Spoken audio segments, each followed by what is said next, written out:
সকাল বন্ধুরা, মায়ের মুখ দিয়ে শুরু করলাম আজের সকালটা।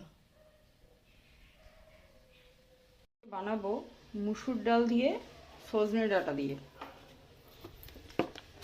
তো মুসুর ডালটা ধুয়ে নিয়েছি, এবার ডালে জল দিয়ে ডালটা সেদ্ধ করতে বসাবো। ডালটা সেদ্ধ হয়ে গেলে দেবো সজনে ডাঁটা। ডালটা সেদ্ধ হয়ে যাওয়ার পর আমরা আর ফিরছি।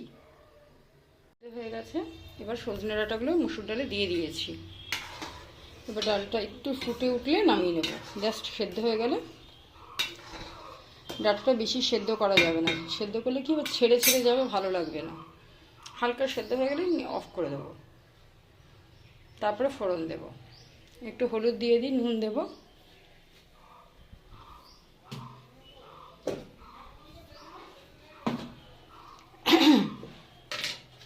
নুন দিলাম,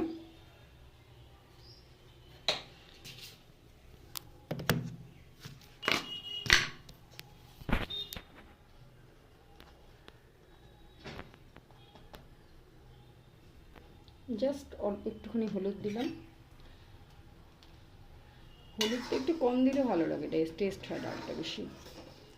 এবার একটুখানি ফুটে উঠলেই নামিয়ে দেবো। নামিয়ে দিয়ে তারপর ফোড়ন দেবো।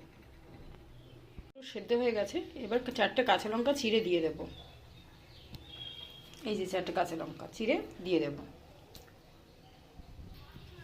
এবার ডালটা ফোড়ন দেব।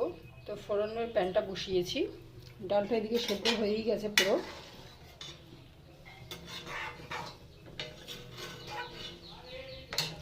এর মধ্যে ফোড়ন দেবো তেল, সর্ষের তেল, গোটা জিরে, শুকনো লঙ্কা।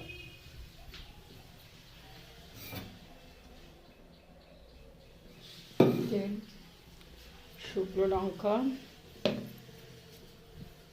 আর গোটা জিরে। জিরেটা কোথায়? জিরে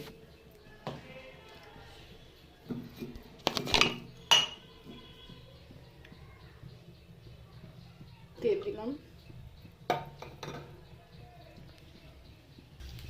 শুকনো লঙ্কাটা ফাটিয়ে দিলাম, কারণ তাহলে একটু গন্ধটা ভালো বেরোবে।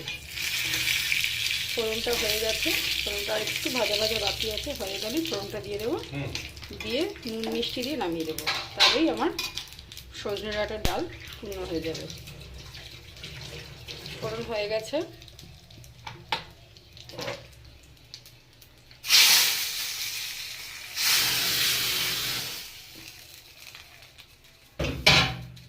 দিয়ে দিলাম ফোড়ন। এবার গ্যাসটা একটু বাড়িয়ে দিয়ে একটু ফুটিয়ে নেবো, একটু মিষ্টি দেবো টেস্টটা ব্যালেন্স করার জন্য। একটু যদি মিষ্টি দিই ভালো লাগবে, টেস্ট হবে, সুন্দর লাগবে।